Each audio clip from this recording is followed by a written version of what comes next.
maka dia tidak punya hak untuk pelunasan hutangnya.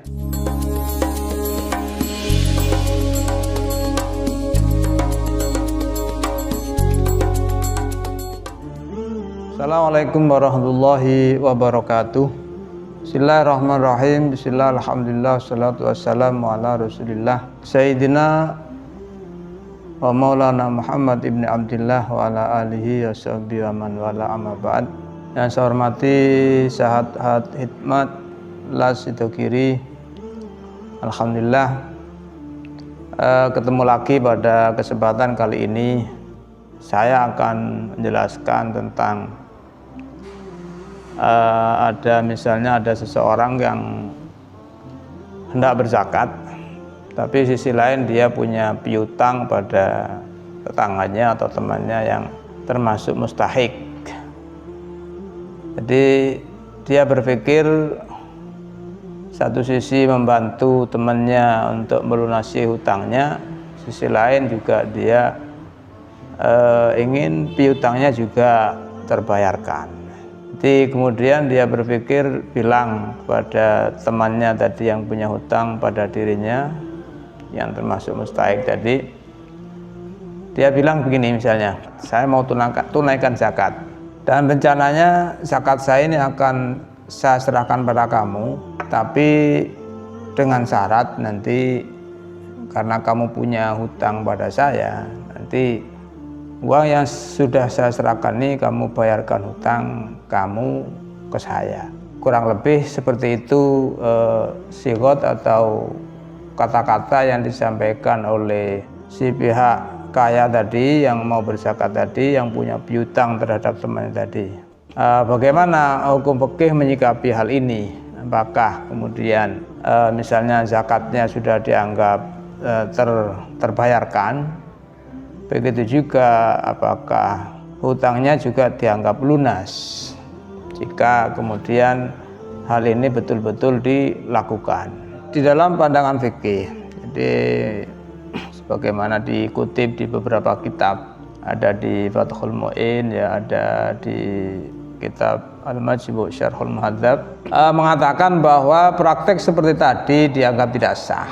Jadi praktek seperti tadi, yakni si muzaki gampangnya mensyaratkan mau memberikan zakatnya pada si mustahik dan mensyaratkan agar nanti zakat yang telah ditunaikan itu dikembalikan lagi oleh mustahik terhadap muzaki sebagai pelunasan hutangnya, itu dianggap tidak sah. Tidak sah semuanya. Jadi zakatnya dianggap belum tertunaikan, begitu juga hutangnya belum dianggap terbayarkan.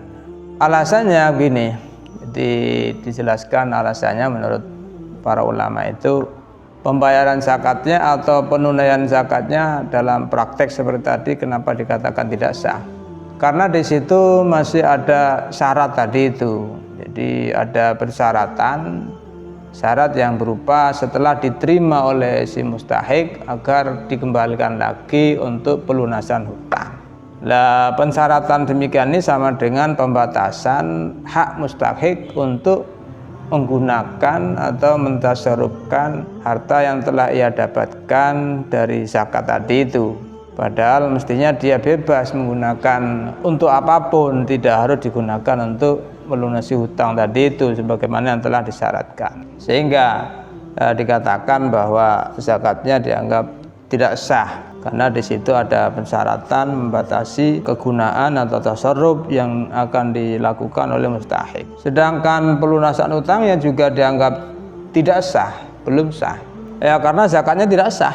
Dengan adanya zakat, penunaian zakatnya tidak sah, berarti di sini belum ada perpindahan milik dari muzaki, dari orang yang menunaikan zakat kepada pihak mustahik. Jadi karena belum ada perpindahan milik, sehingga karena belum menjadi miliknya, maka dia tidak punya hak untuk pelunasan hutangnya. Jadi dia tidak punya hak untuk melunasi hutangnya dengan harta tersebut, sehingga dikatakan kedua-duanya dikatakan tidak sah semuanya.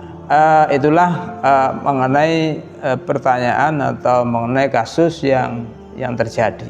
Akan tetapi dalam hal ini ya ulama memberikan solusi bagaimana sekiranya dalam contoh tadi atau dalam gambaran tadi itu sekiranya bisa sah semuanya, sah sebagai pelunasan hutang, juga sah sebagai pembayaran zakat, penunaian zakat, dan juga sah sebagai pelunasan hutang. Solusi yang diberikan oleh para ulama di situ ada dua intinya. Ada dua, jadi bisa dipilih salah satunya.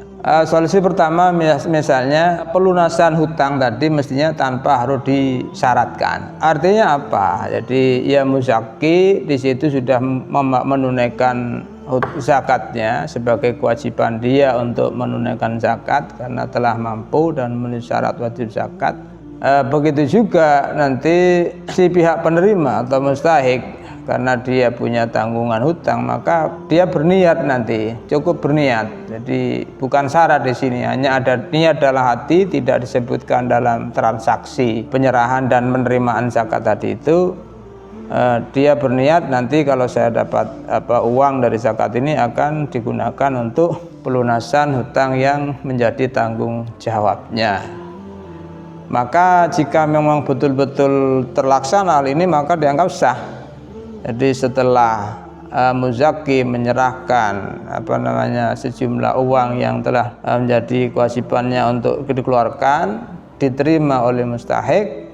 Setelah diterima oleh mustahik, kemudian oleh mustahik karena sudah menjadi miliknya, dan dia bayarkan untuk pelunasan hutang yang menjadi tanggung jawabnya. Ini solusi pertama atau praktek pertama yang menurut ulama dikatakan sah semuanya, sah sebagai penunaian zakat, juga sah sebagai pelunasan hutangnya. Solusi yang kedua yang disampaikan oleh para ulama diantara adalah dengan sistem janji. Jadi bukan syarat, ini janji.